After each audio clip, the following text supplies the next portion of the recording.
الحمد للہ وحدہ والصلاة والسلام علی من لا نبی بعدہ اما بعد فاعوذ باللہ من الشیطان الرجیم بسم اللہ الرحمن الرحیم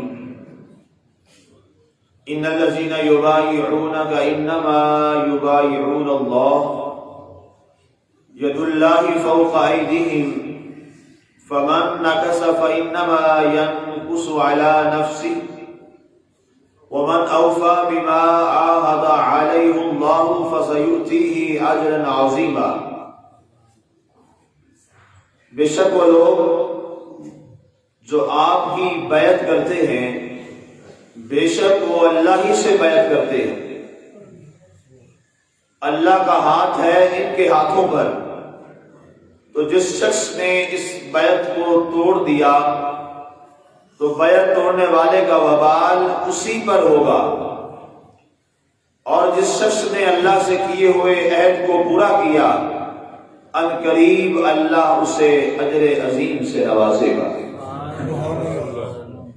آج ہماری سورہ الفتح کی آیت مبارکہ 10 کی تلاوت و ترجمہ کا شرف نصیب ہوا، اور یہاں پہ یہ رکوع بھی مکمل ہوا۔ سامعین، اس ایک آیت مبارکہ میں جسے آیہ تحت الشجرہ بھی کہا جاتا ہے، آیہ بیت رضوان بھی اسے کہا جاتا ہے، یہ بنیادی طور پر اس بیعت کا اللہ تعالیٰ نے ذکر کیا ہے جو صلح حدیبیہ کے موقع پر حضرت عثمان ذو النورین رضی اللہ تعالیٰ عنہ کے قصاص کی خبر جو پھیل گئی، آپ کی شہادت کی خبر ایک پھیل گئی کہ نعوذ باللہ سیدنا عثمان ذو النورین کو شہید کر دیا گیا ہے، تو ان کا قصاص لینے کے لیے اللہ کے رسول صلی اللہ علیہ وآلہ وسلم نے 1400 صحابہ سے بیعت لی۔ 1400 صحابہ وہاں موجود تھے، ان سے بیعت لی کہ ہم سیدنا عثمان ذو النورین کا قصاص لیں گے، کیا تم اس قصاص پر میرے ہاتھ پر عہد وفا کرتے ہو، بیعت کرتے ہو کہ تم اس کا قصاص لو گے؟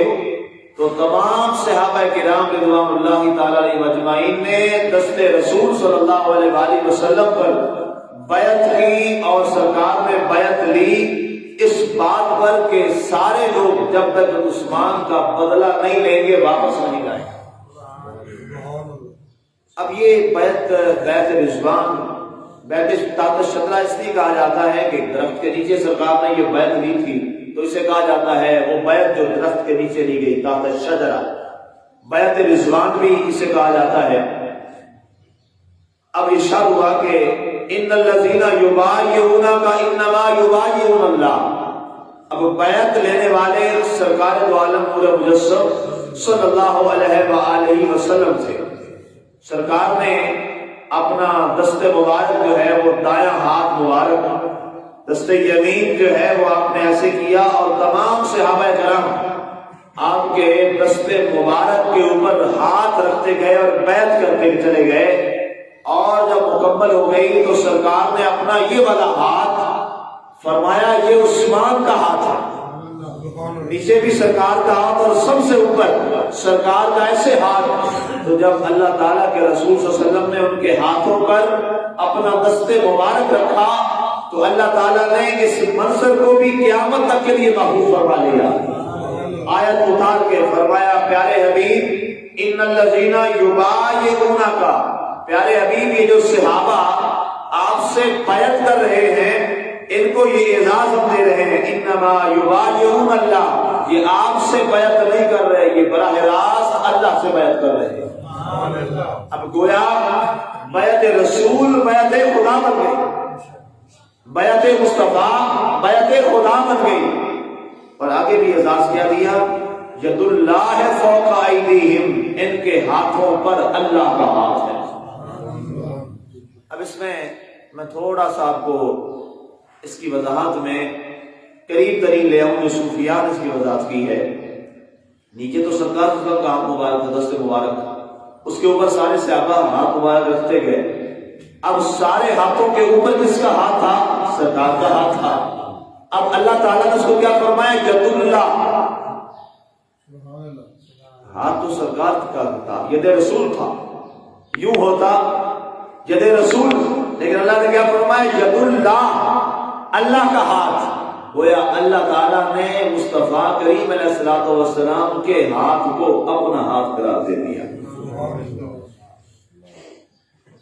ہاتھ ہے خدا کا، ید اللہ فوق ایدیہم.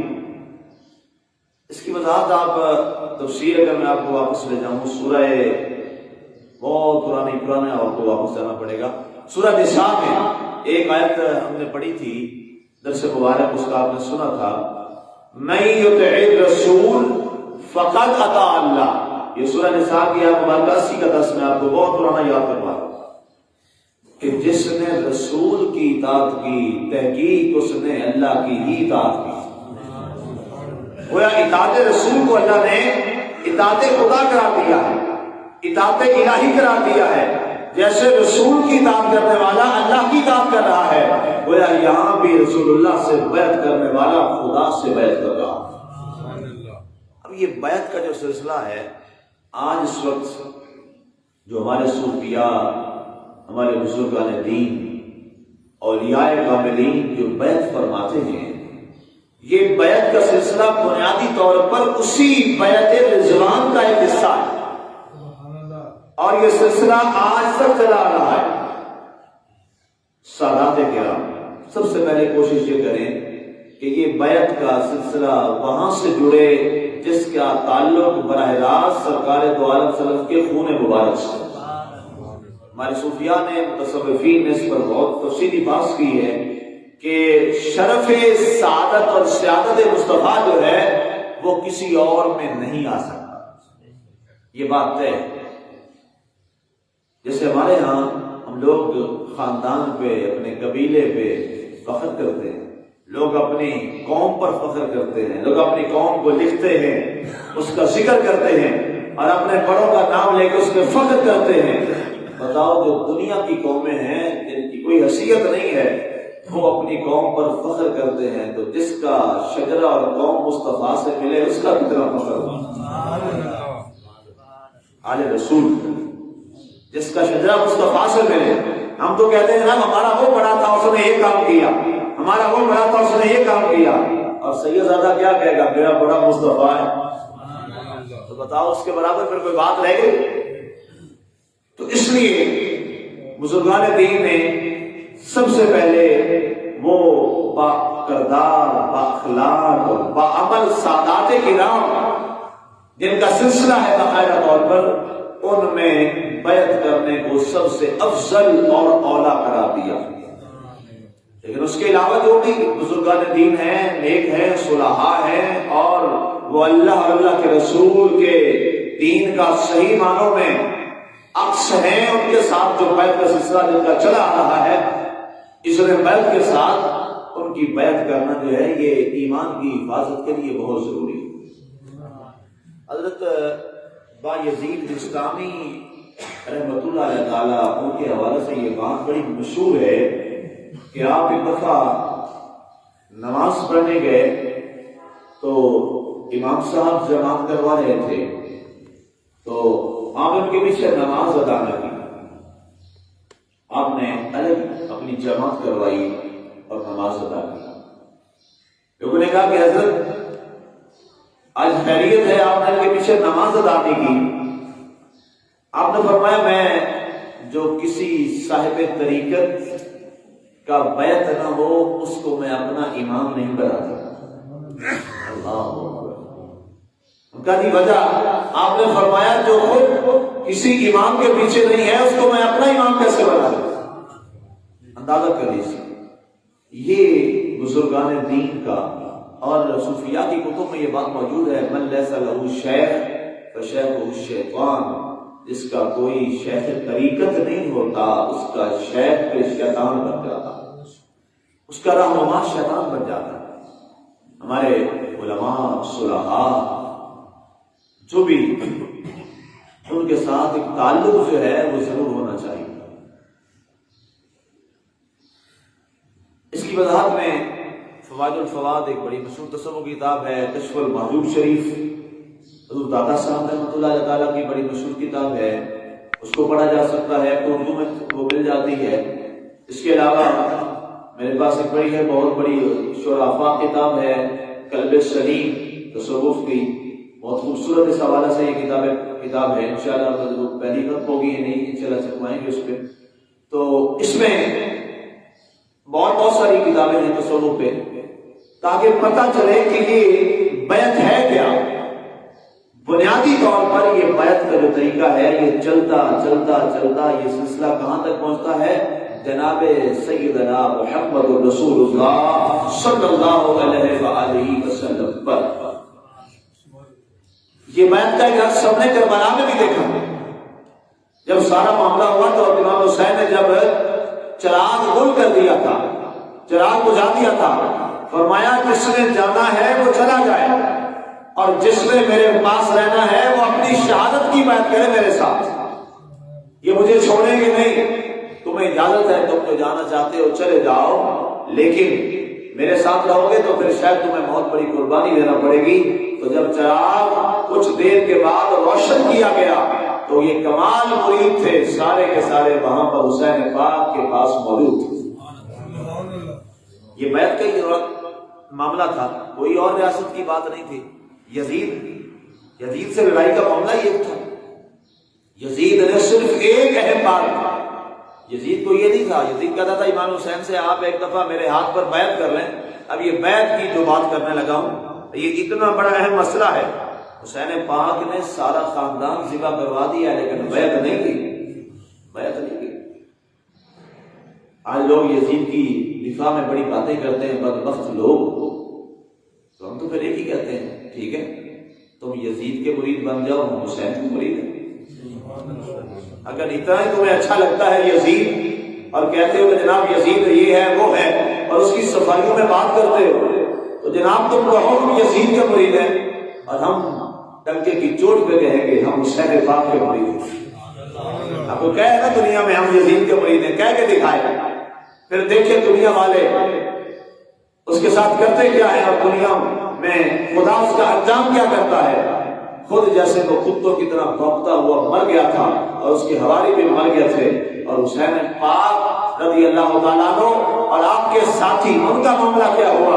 جب جا رہے تھے اور کوفہ اور بصرہ کے گلی اور بازار میں سے سر بھی کٹے ہوئے جا رہے تھے، تو وہ جاتے ہوئے سر بھی قرآن کی تلاوت فرما رہے تھے، دنیا نے سنا۔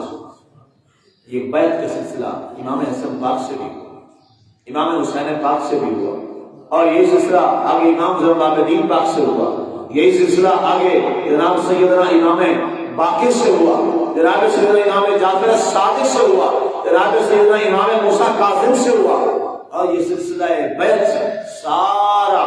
خاص طور پہ آج میں یہاں پہ یہ بات کرنا چاہتا ہوں، کچھ لوگ جو ہیں اس حوالے سے اب وہ اپنے آپ کو جناب کہتے ہیں کہ ہم صدیقی ہیں، پتہ نہیں وہ کون سے صدیقی ہیں جو جناب میں درمیان میں علی کے خلاف اور یزید کے حق میں باتیں کرتے ہیں۔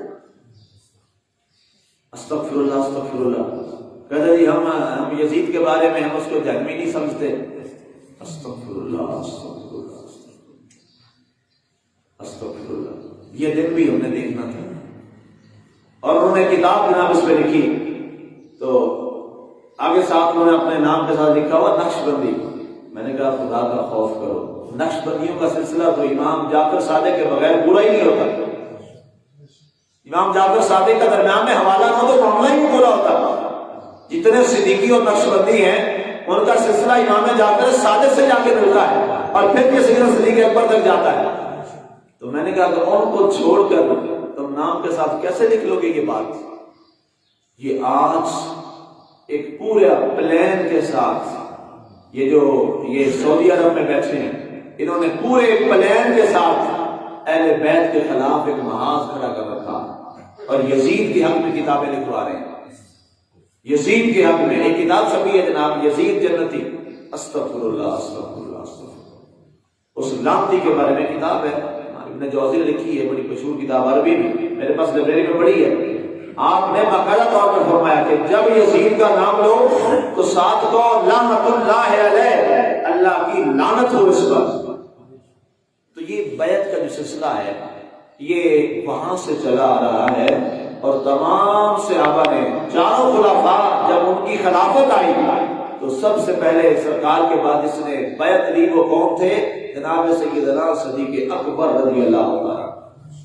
پھر یہی بیعت جناب سیدنا فاروق اعظم، یہی بیعت جناب سیدنا عثمان ذوالنورین رضی اللہ تعالیٰ عنہ، اور پھر یہی بیعت جناب سیدنا علی مرتضیٰ شیر خدا رضی اللہ تعالیٰ عنہ پہنچی، اور پھر یہی بیعت جناب سیدنا حضرت امام حسن مصطفیٰ رضی اللہ تعالیٰ عنہ آپ نے بیعت کی، اور پھر یہی بیعت آگے جناب سیدنا امام حسین پاک رضی اللہ تعالیٰ عنہ تھی، اور یہ سلسلہ بیعت کا چلتا چلتا چلتا آج تک سادات کرام میں بالخصوص اور علماء اور صلحاء اور اولیاء کاملین میں بالعموم آج تک یہ چل رہا ہے اور قیامت تک چلے گا۔